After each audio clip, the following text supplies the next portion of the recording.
I'm Paul Harrison. I'm one of the two artists you'll be seeing and hearing from the other one a little bit later on.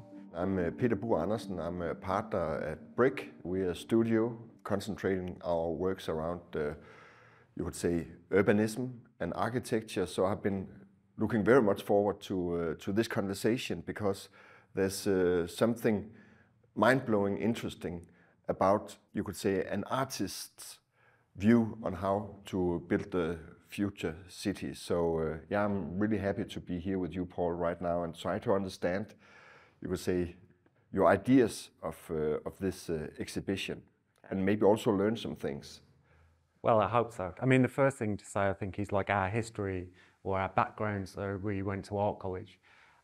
So we're artists who've worked together now for just over 30 years. And for the first kind of 15 of those years, we just made, we solely concentrated on video works. And this work here is one of the first big sculptural works that we made when we made that shift. And the ideas behind it actually started off as a film. And we were going to use architectural models because we couldn't afford to build huge sets. So we were going to do a kind of cut and a bit of green screen and all that kind of stuff. But the more we played around physically with the models, the more that we realized there was a ton of potential in there. And also we realized that people love architectural models. You know, we started to go and have a look at some and we researched them a bit and we were kind of thinking, yeah, actually people love to, you know, kind of wander around them and look at them and imagine, you know, them, you know, being within those kind of spaces. We did a 2-week workshop at the Berlage in Delft last year with architecture students there, and the place is just filled with kind of really beautiful architectural models. So we realized that in some ways we could use that to engage people and get them to kind of, there's a familiarity almost with, like, you know, what the materials that we used and the kind of little figures and the toy cars and all that kind of stuff. So we could get people in, and then we could hopefully slowly reveal, or maybe not so slowly reveal, that actually it's not an architectural model of an ideal city. It's a city which has a lot of problems, or a lot of kind of like things that don't really work, or things that don't quite work in the proper way, or spaces where people use them in a kind of way that maybe is not kind of intended to be used originally. And we're not architects, you know. But there are examples out there of architecture that is actually, you could say, either badly done or badly thought through, and you can see sort of like some examples that are inspired, I think, for let's say real life experiences. But there's also a lot of, when I look at this, there's a lot of inspiration in terms of both, okay, how to integrate recreational space, cultural space, how do people interact, how do we want to live, and you know, like, so it's both you could say bad examples, but it's also very beautiful examples, I think, on how to actually create a city. Good. I mean, for us it's an interesting thing because it's like, you know, we're partly in awe of that, of the mechanics of how a building is. Like, we can make anything, you know, as an artist, and we can, as long as it doesn't, you know, fall down and kill someone, it's kind of fine. But like, to have to actually make something that works, you know, I think is like, it's kind of super. We're just glad that we don't have to do it. You know, we can we can be a lot more playful, and there's a lot more freedom in what we can choose to do when we don't have to make something that actually works and a door fits and everything kind of comes together. I understand that, but I also think in some ways that we have cornered ourselves a little bit, where it's only the, you could say, the architectural elite that is structural planning our lives. And maybe it's time to also reconsider how to integrate artists like you guys, or musicians, or fashion designers, you know, people from different trades, to sort of like insert a certain dynamic to our lives.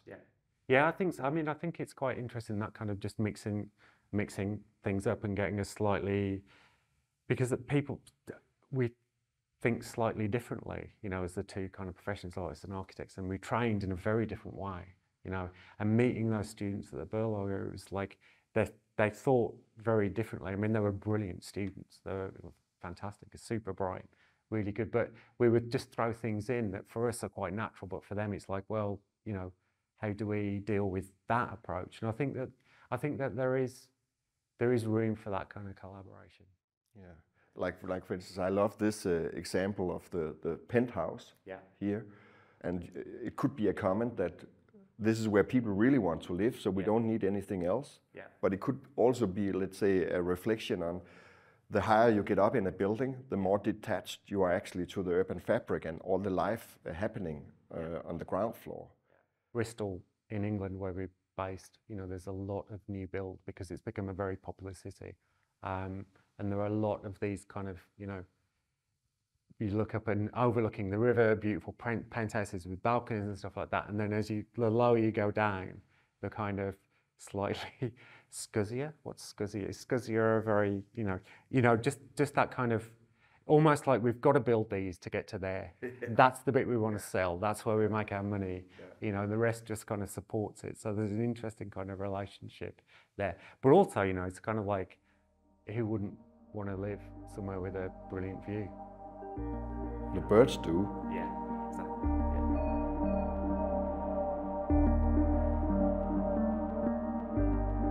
In London at the moment, there's quite a few cases where people have, well, not just in London, but in England certainly, where people have bought apartments in the centre of the town, or buildings, apartments have been built in really populated kind of urban areas with restaurants and bars and cafes. And then the residents start to complain about the noise, so then those things get shut down. So the things that attracted them in the first place to move there, you know, they then slowly kind of shut it, so the life kind of goes because it's too noisy.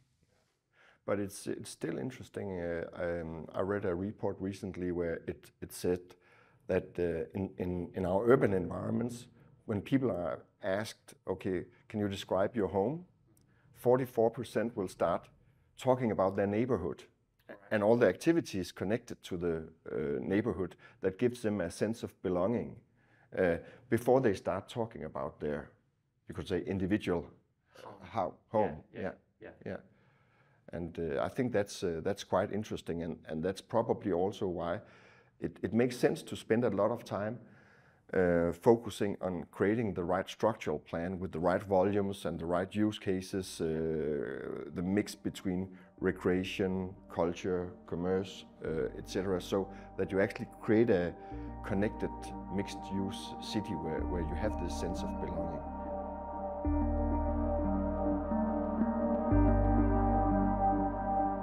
I'm John Wood. I'm an artist, the other half of Harrison and Wood. I think for us, working on this, it was trying to work out and understand for ourselves, like, what is a city and how do we experience a city? And in some ways, you can only visualize a city in two ways as a whole. One is as an architect's model, and secondly is maybe from an aeroplane. You know, other than that, how you experience a city is like one pavement at a time, one building at a time, and one incident at a time, and so actually it's a series of moments being in a city. So that there is kind of, this is my point, and why I'm kind of fascinated as well of where, if someone says to you, where are you from? Like, how long do you have to have lived somewhere to say I'm from Copenhagen? Or do you have to be born somewhere? And so it's a kind of, there isn't a clear answer, perhaps in, this is terrible to say, but in the world of architecture, maybe there is this kind of idea that this is how it will be, and this will work, and humans just have the ability to mess things up, but in a good way. So that kind of taking things and, you know, like improvising, or things that happen that you don't know are going to happen. And in some ways there's a real sort of parallel to making art, to making a city, in that, you know, often the things that go wrong are the things that turn out to sort of be the best. Yeah. I understand. We are here at the Font Barthe now, and you know, it's a gallery, but it's also a place, and it's a place in the middle of a city district developing. But still, I'm here feeling, you know, like really connected to the place, and even to you guys. We just met, but there's sort of like a kindred spirit here that I really like, and one of the examples in this installation that I find incredible interesting is this with these two, you could say, places. One is your home, the other your work, and how do you see that? You could say being more mixed in the future, or connected. Yeah, well, I think things like, obviously, I don't want to be boring, but go on about, you know, COVID and the pandemic. Again, that changed that idea of where do you work and that where do you live, and this idea of connecting the two more, I think is a sort of area that could really be looked at more. And I sometimes we didn't make this work about kind of like a critique of cities really, but I think that I'm always fascinated as well with the difference between cities. Like you can go to somewhere like Naples, be right in the centre, and there will be a market and a DIY store, and then people living, drying their washing on there. And yet you go to another city, I think you and Paul spoke about it maybe, but you know, in the centre of London, where it becomes just, there might be like a grocery store, like a chain, but there won't be small independents, and there won't be that, you know, a shoe repairer. And so I do worry that places are becoming, you know, not connected like that, not living and working and that kind of breathing. I think for us, one of the things about this was that this isn't a model of a city, and this isn't really an architectural model. It's a kind of, we're interested in definitions of things, and we're very open to it being like a kind of mix of things. And I just wish that perhaps, you know, urban planning or councils or cities would be more open, and politicians, to kind of, you know, we made a mistake, we can do this, or being open to things changing, and it not being so dogmatic and like trying to impose things on things, you know, because, you know, the history of places as well, I think, has a bit like saying, where do you come from? Is that the history of places is somehow built, nothing is made from scratch. You're always adapting something that was there, whether that was a Roman, you know, road to the bend of a river. Or greenfield. Yeah. So I wish there was a kind of openness to seeing what happens. But that's kind of naive of me in some ways, because obviously, economically, you know, it's not quite the same as messing around in a studio, you know, building a city.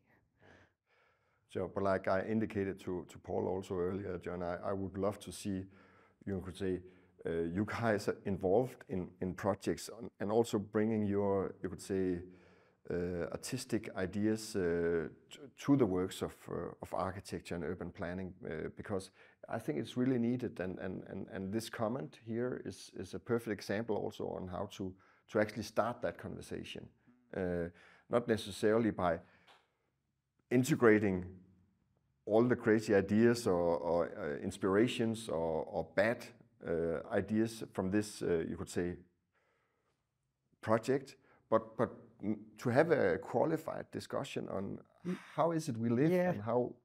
I just think that's always, and that's interesting for us as well. Like sometimes people will say to us as artists, oh, you know, I can't talk to you about, you know, because I don't know about art.